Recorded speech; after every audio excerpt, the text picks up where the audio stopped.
What's up, diehard sports fans? Welcome back to another episode of the Cricket Rockstar Plus Show. Tonight, it's not about cricket, it's not about football, it's about basketball and the New York Knicks and the NBA Finals. If you didn't see Game 4 of the NBA Finals tonight, it was truly an absolute classic.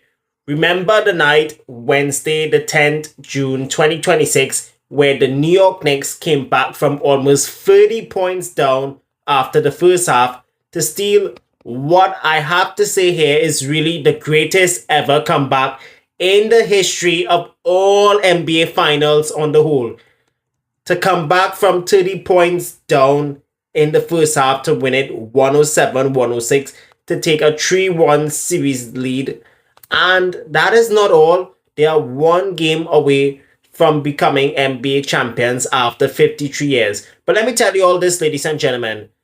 By the time halftime had came around, I never expected the Knicks to come back from 30 points down. As a Knicks fan myself personally, since I've been to New York so many times in the past, it was a disastrous performance in the first half, no doubt about it, because I find the defense, which I will talk about a little bit later on, was absolutely exposed. And that is something that they have to rectify very quickly, which they did in the second half. But when it comes down to Game 5, they need to get it right.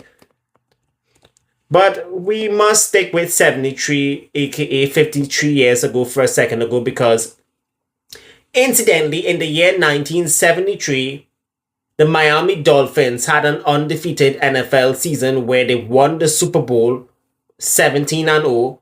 The same year, 73, Billie Jean King defeated former men's champion Bobby Riggs in what was a highly publicized tennis match at the Houston Astrodome at that time, following Riggs' earlier victory against Margaret Court. The same year, George Foreman defeated Joe Frazier via second-round knockout in Kingston, Jamaica, West Indies, to secure the World Heavyweight Boxing title. The same year, 1973, Match Game premiered on CBS with host Gene Rayburn, and the long-running game show The Price is Right, which was hosted by the great Bob Barker at that time, which is still on the air today with Drew Carey, was only a year old on the air at that time. So a lot of great things happened in the year 73, but flash forward 53 years ago to now, June 2026, the Knicks are just one game away from glory. In the first half, the Spurs head coach Mitch Johnson, not the cricketer Mitch Johnson from Australia, the Mitch Johnson who was Greg Popovich's assistant before being promoted to head coach full-time, he had his tactics absolutely spot on. As the Spurs operated with surgical precision, the Aaron Fox was pushing pace completely. He manipulated the pick and roll with Victor Wembanyama to absolute perfection. Because of Wemby's sheer gravity, the Knicks defense, as I mentioned earlier, was absolutely exposed. They had no answers and they were left with a lot of answers going into halftime. And I'll tell you this right now, ladies and gentlemen, by the time the first half had ended, I said to myself, the Spurs were going to level the series, and I know for a fact they was going to have to come back to Madison Square Garden for Game 6. That was after Game 5. And I had said to myself at that time by halftime, let me go and sleep a little bit. Because I know for a fact at that point, the Spurs were going to level the series at 2 games apiece. Then the next epic comeback began with Jalen Brunson, who put on a dominant display in leadership and isolation scoring.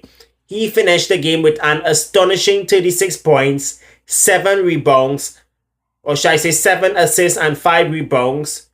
And it wasn't just him alone. He had backup in the likes of OG Anunoby, Karl Anthony Towns, Jose Alvarado, and Mitchell Robinson. But we gotta talk about the man who I find should be tonight's MVP, and that is OG Anunoby. That's because he, in my opinion, outside of Brunson, was the real hero of the game for the Knicks. He dropped 33 points, 7 3-pointers, and he was the main mastermind alongside Brunson that led an aspiring comeback to take an unassailable lead in the series. And it wasn't And it wasn't just that alone, ladies and gentlemen. He punished the Spurs by helping them off, especially guarding Karl Anthony Towns in the paint. But you know what was very interesting? The New York Knicks, they were way behind the ball game till the final 90 seconds of the fourth quarter. When it came down to that one possession game, down by one, final possession, final seconds, Jalen Brunson, he lobs the highly contested three-point shot that rattled the rim, only for OG Anunoby to fly in and tip it in just with one hand with 1.2 seconds remaining on the clock.